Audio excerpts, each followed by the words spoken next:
Plus দিয়া হাত পায়ের নখুটে দিবা। বিগত আমলে আপনি কোনো জুলুম অবিচারের শিকার হয়েছেন কিনা এই বিষয়ে আপনার অভিজ্ঞতা জানতে চাই। দেখুন, অভিজ্ঞতা আমাদের সবারই কম বেশি তিক্ত অভিজ্ঞতা আছে। একটা সমাজ যখন করাপ্টেড হয়ে যায় তখন সমাজের কেউই ভালো থাকে না।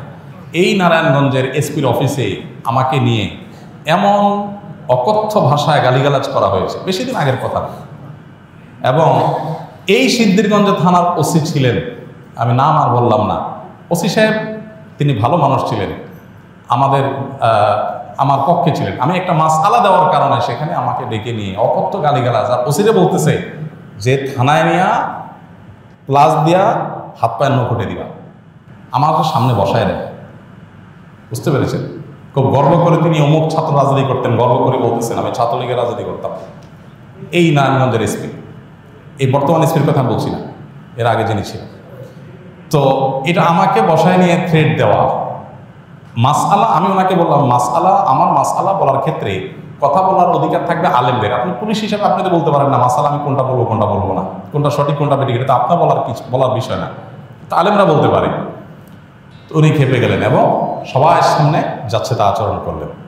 কত শত অভিজ্ঞতা আছে, এগুলো তো আমি মানে সব কিছু বলার সুযোগ পাই না, আর বিশেষ করে বলতেই তো পারি না।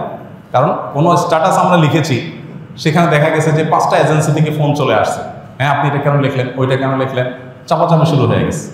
আমাদের ফাউন্ডেশনের সমস্ত হিসাব নিকাশ পুঙ্খানুপুঙ্খভাবে রাখার পর সেটা আবার আমরা ভালো অডিট ফার্মের মাধ্যমে অডিট করে একেবারে এমনভাবে রাখি যে তিল তিল করে আমরা হিসাব ফেসবুকে পর্যন্ত দিয়ে দিই, কোনটা কত দিকিনি সেটা পর্যন্ত আমরা দিয়ে দিই।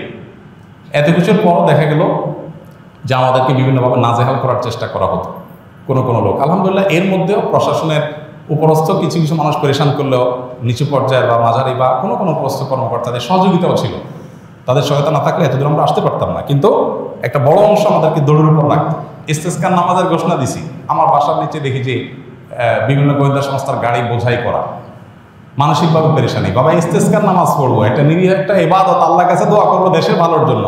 সেখানে দেখা গেল যে আমি বাসা থেকে বের হইতে না হইতে দেখি যে মানে একেবারে চারপাশে ঘিরে ধরছে, সোজা কথা। মানসিক চাপ যেটাকে বলে সেটা দিয়ে রাখা। কত কাহিনী এবং কত ঘটনা যে ঘটেছে সেটাতে বলা হয়। জোর করে সরকারি বিভিন্ন অনুষ্ঠানে নেওয়ার জন্য একবার একজন এডিশনাল এসপি, তার নামটা আমার মোবাইলে সেভ করা আছে, আমি নাম আর বললাম না, উনি ফোন দিয়ে বলতেছেন যে আমি অমুক। তো আমি বললাম হ্যাঁ বলেন। তো উনি বলতেছিলেন যে আমাকে সব হুজুররা কিন্তু চিনে, খুব নেগেটিভভাবে বলতেছেন, মানে হুজুরদের সব সাইজ করি আমি, আমার নাম সব হুজুরদের মুখস্থ, আপনার সাথে আমার প্রথম কথা হচ্ছে। এটা হলো শুরুতেই কথা না। এবার কি হয়েছে বলেছে একটা অনুষ্ঠানে যাইতে হবে আপনাকে, সেখানে অমুক অমুক থাকবে, রাষ্ট্রের সবচেয়ে বড় বড় পর্যায়ের লোক তারা থাকবেন, আপনাকে যেতে হবে। কি হয়েছে সেখানে আপনাকে একটা বক্তব্য দিতে হবে। তো আমি বুঝছি যে আমাকে একটা প্ল্যান ওয়াইজ আমাকে দিয়ে একটা জিনিস করানো হবে। আমি বিভিন্নভাবে অপারগতা প্রকাশ করলাম, বলে যে রাষ্ট্রের প্রয়োজন আপনি অস্বীকার করতেছেন। হ্যাঁ অবশ্যই আমার রাইট আছে, রাষ্ট্র চাইলে আমার সেখানে বাধ্য করতে পারে না, আমি সাধারণ নাগরিক। যাই হোক, পরে শেষ পর্যন্ত আমার সেখানে যাওয়া লাগে না আলহামদুলিল্লাহ। এরকম পরিস্থিতি হয়েছে। সর্বশেষ এই যে আমাদের আসিফ মাহতাব গ্রেপ্তার হলো, তার নিয়ে পোস্ট দিলাম। আমাকে আমার এক ভাই সোর্স তিনি বললেন যে ভাই আপনি বাসায় থাকেন না। তো রাতে, এই কয়দিনের আগের কথা, রাতে যায় আরেক বাসায় যায় শুইতাম, এই কয়দিন আগের কথা। আগের বাসায় গিয়ে পালায় থাকতাম। একদিন আসরের পরে বাসার সামনে মোটরসাইকেলে 2টা লোক আসছে। আমার বাসা এমন এক জায়গা, আশেপাশে কোনো মানুষজন নাই, এখানে কেউ রিক্সাও চলে না, কোনো সাধারণ গাড়ি নিয়ে নিজস্ব গাড়ি ছাড়া যাওয়ার সুযোগ নেই। এরকম একটা জায়গায় থাকি আমি, সব মরুভূমি, আশেপাশে ঘাস, মানুষজন নেই। সেখানে কোনো মানুষ আসা তো স্বাভাবিক নয়। 2জন মানুষ আসরের আগ থেকে এসে অপেক্ষা করলো। তারা মনে করেন এত লম্বা সময় আসে, নিশ্চয়ই ওয়াশরুমে গেছে লম্বা সময় ধরে। মাগরিবের নামাজ পড়লাম, ওযু ছাড়াই নামাজ পড়লো আমাদের সাথে। ওখানে যে জামাত হয় এটা জানার কথা না, আমার বাসার নিচে গ্যারেজে ছোট্ট করে একটা রোড, আমরা জামাতে নামাজ পড়ি। যাই হোক, এরপরে যাওয়ার সময় আমাদের একজনকে জিজ্ঞেস করলো অমুককে তমুককে, নাম জিজ্ঞেস করলো, তখন আমরা বলতাম যে এটা সংস্থার লোক। তো এইভাবে দৌড়ের উপরে এদেশের সবাই কম বেশি ছিল, নানাভাবে ছিল।